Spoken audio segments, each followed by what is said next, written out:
Dear Diary, I can't believe I'm finally writing again. It's been so long since I've had the chance to pour out my thoughts and emotions onto these pages. Life has been a roller coaster, filled with heartache and disappointment. But today, I discovered something that changed everything.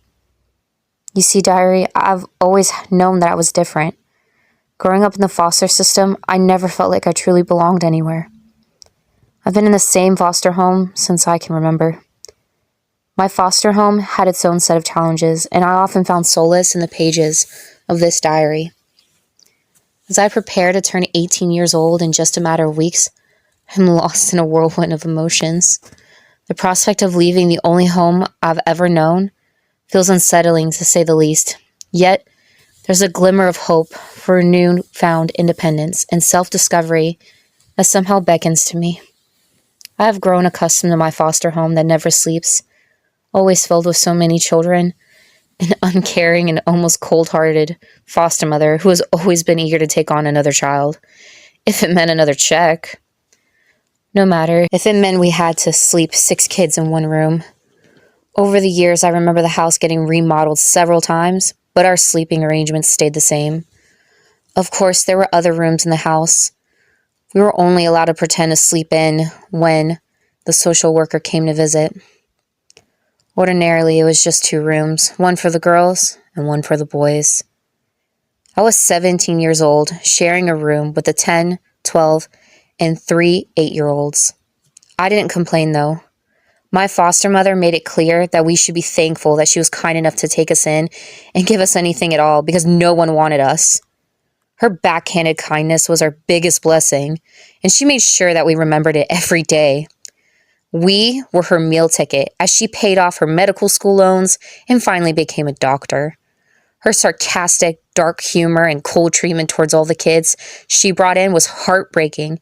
We took every opportunity to remind each other that we were worth so much more, and none of us deserved how she treated us.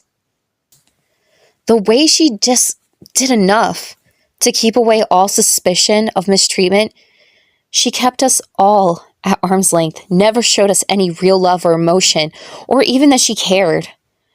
Her becoming a foster parent was purely for the money, and we all knew it. She gave us 3 hots and a cot. We kept the house clean and went to school and did what we were supposed to. We never gave her any trouble in hopes of getting her approval or maybe an inkling of her love, but nothing ever moved her to tears or to even celebrate us in any way. Her actions shaped my formative years and had me yearning for a sense of belonging that eluded me my whole life. The love and care I once longed for remains a distant, unfulfilled dream. But today, everything changed. I was sitting in the living room after feeding all the younger kids. I was determined not to allow their loud and obnoxious playing to get to me. Foster mom was still at the hospital, and I was watching the younger kids. I knew it was rare that they got the chance to be loud and happy children because foster mom was strict and demanded constant quietness. As I tuned them out for just a little while, I found myself mindlessly flipping through the channels on the television, and then there she was. A breaking news segment flashed across the screen, showcasing a brilliant and beautiful 17-year-old girl who organized an amazing fundraiser in her community to keep their youth center open. It was a short 10-minute documentary about her amazing home life, telling the viewers how much of an exemplary scholar and above-average student she was in her high school. She was also an extraordinary volunteer in her community. But the most breathtaking thing about this young girl, Diary, was she had my face. My heart skipped a beat as I stared at the screen, unable to tear my eyes away. It was like looking into a mirror, but she lived a life so different from my own. I couldn't believe it. I had a twin sister, and she didn't even know I existed. Or did she? I watched as our 2 loving parents embraced her. They seemed so proud of the young woman she was becoming, overwhelmed with a mix of emotions, jealousy, resentment, hurt, and sadness. I knew I had to find out more. I needed to understand how this could have happened, how I could have been separated from my own flesh and blood. So, I began my research. The news segment told me how she was adopted as a baby, Although they said nothing of her being born a twin, from the news segment, I learned that my twin sister's name was Madison. Of course, we were both born at the same hospital where my foster mother worked. St. John's Hospital was written across the makeshift birth certificate, showing only the bare minimum birth facts about me. It was the only piece of document I had about myself while I waited for a certified copy of my birth certificate and social security card. I would soon be transitioning out of the foster care on my 18th birthday. I planned to leave the state, but now I had to find answers to the questions I didn't even know I had yet. St. John's Hospital was only a few blocks from my foster home. The next day, I went to the hospital where we were born, determined to uncover the truth. I spent hours digging through old records and archives. I tried talking to staff members. Someone must have been there that fateful night of our emergence into this world. I tried talking to all the older-looking nurses who were probably working there 18 years ago, and finally, I found the answers I had been seeking. Nurse Brown was her name, Shirley Brown. After I told her my name and that I was looking for some information about the day my twin and I were born and separated, I began to tell her my twin's name when she cut me off and laid her hand on my right shoulder and completed the sentence for me. Madison, she stated. Yes, Madison, how did you know? I know everything she said in a voice so remorseful, with a look in her eyes that was so full of regret. At that very moment, it was plain to see that she was the walking, talking definition of a conscience-stricken woman. She led me to a nearby conference room where she began to tell me the complete story of how and why and when. The fragmented truths unraveled before me. A hidden truth emerged, a truth that shattered the very foundation of my reality. Our biological mother was just 16 years old when she found out she was pregnant with twins. Unable to care for us, as she was only a 16-year-old foster child herself. I guess abandonment runs in the family. I didn't blame her. She made the heartbreaking decision to give us up for adoption. I guess coming from a similar background, I would have made the same decision. A wealthy couple, unable to conceive on their own, eagerly wanted to adopt the both of us.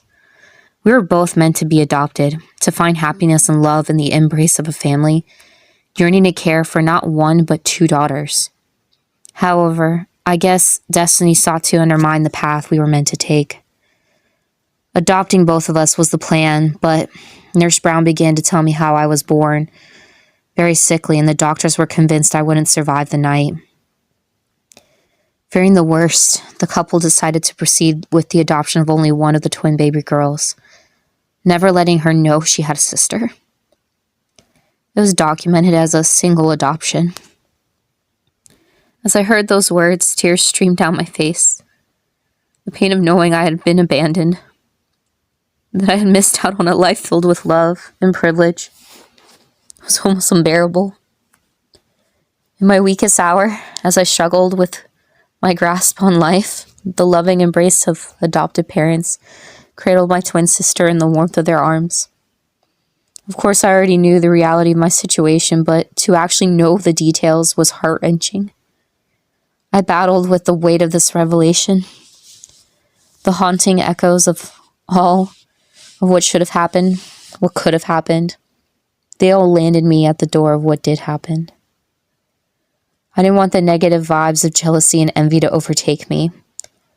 I mean, I was not about to come up with a mastermind plan to take revenge on my unknowing twin sister and the family that should have been mine. Come on, this was my real life, not some Lifetime movie. However, I couldn't help but feel neglected by my twin and undervalued by her parents.